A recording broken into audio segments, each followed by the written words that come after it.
Al-Qadir trust case की समाअत Adiala jail में है। और वाज़ह करना चाहूँ कि सुप्रीम कोर्ट में फैसला आया नैब तरमीम के हवाले से, उसके बाद ये कहा गया कि केसेस खान साहब के ख़त्म हो गए हैं। एक पूरा जो है वो मीडिया के ऊपर भी बात उठाएगी, लेकिन खान साहब के ऊपर बनाए गए केसेस जो हैं वो स्टिल चल रहे हैं। जहाँ तक बात है तोशा खाना की, वो नैब से ट्रांसफ़र करके तो FIA के अंदर चला रहे हैं, और जहाँ तक इस केस की बात है तो यहाँ ये कार्रवाई जारी है। पाकिस्तान में अगर किसी का केस जो है वो चल रहा है तो वो इमरान खान साहब और बीबी साहब हैं। उसके अलावा नवाज शरीफ हों, जरदारी हों, या जितने ये हो माफिया हों, इनके केसेस नहीं चल रहे। ये नैब की गिरफ्त में नहीं है। आपने देखा कि कहीं पर किसी की गिरफ्तारी है, आपने देखा कि कोई हवालात में है, आपने देखा कि कहीं पर कोई पेशी किसी की हो रही है, उनके केसेस नहीं चल रहे सिवाय इमरान खान साहब और बीबी साहबा की।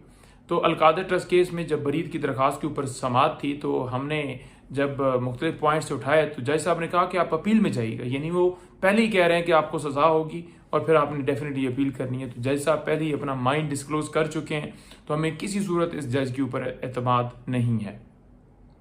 इन्होंने ज़रूर सजा सुनानी है।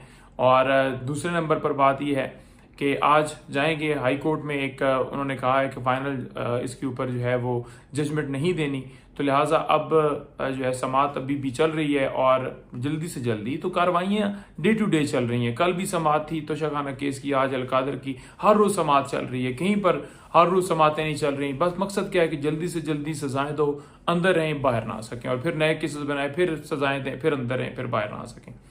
इसके अलावा आज जज ज़ेबा चौधरी केस, वो कह रहे थे ना कि इन्होंने जलसे के अंदर खड़े होकर ललकारा, ये किया, जज साहब को ये कहा, खुलेआम धमकियां दी।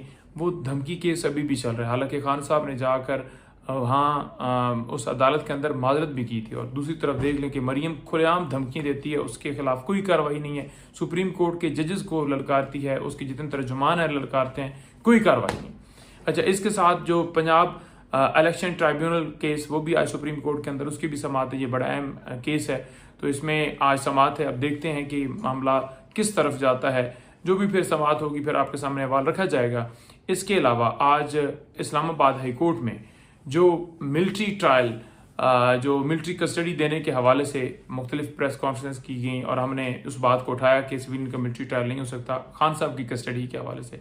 तो खान साहब की कस्टडी को रोकने के लिए इस्लामाबाद हाई कोर्ट में रजू किया हुआ है, जिसपे आज उन्होंने तफसीली जवाब देना है वफाकी हुकूमत ने, और बताना है, वफाकी क्या, वो फार्म 47 की हुकूमत ने, उन्होंने बताना है तफसील की जी क्या हमारे पास ऑर्डर है और उसका क्या प्रोसीजर होगा। अगर लेकर जाएंगे, पहले नोटिस देंगे, उनको क्या करेंगे, तो वो एक मुकम्मल उसके ऊपर जवाब जो है वो मांगा हुआ है मुअज़्ज़ज़ अदालत ने। तो अब देखते हैं उसके ऊपर क्या कार्रवाई होती है। इसके अलावा आज इस्लामाबाद हाई कोर्ट में जो है एक पटिशन भी दायर की गई थी इंतज़ार भाई की तरफ से, जिसमें जो मुलाकात है खान साहब से मुलाकातें, आपको पता है कि वो पाबंदी पॉलिटिकल लोगों की हो ही नहीं रही। 3-4 हफ्ते से ये स्टिल सिलसिला यही चल रहा है। वो जाते हैं, बुलाते हैं, आ जाएं, लेकिन अंदर नहीं जाने देते, और फिर वो वापस मुड़कर उनको आना पड़ता है।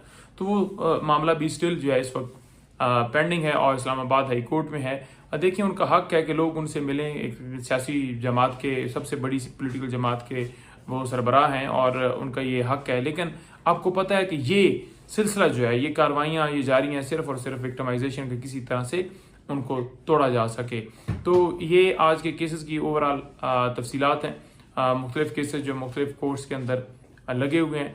बुशरा बीबी साहिबा के केस जो आखिरी केस में उसमें ऐड करना चाहूँ कि उनके केसेस की तफसीलात के लिए और मजीद किसी मुकदमे में गिरफ्तारी ना डाली जाए, ये पटिशन दायर की गई थी, जिसकी आज समाअत जो है वो भी इस्लामाबाद हाई कोर्ट में है। तो हमने मुख्तलिफ इस्तदाएँ की हैं, इंसाफ के लिए रजू किया हुआ है। जो भी फिर आगे होती है कार्रवाई, जो हो रही हैं, जो चल रही हैं, जो नाइंसाफ़ियाँ हो रही हैं, वो भी मैंने आपके सामने पॉइंट उठाए हैं। बहुत शुक्रिया।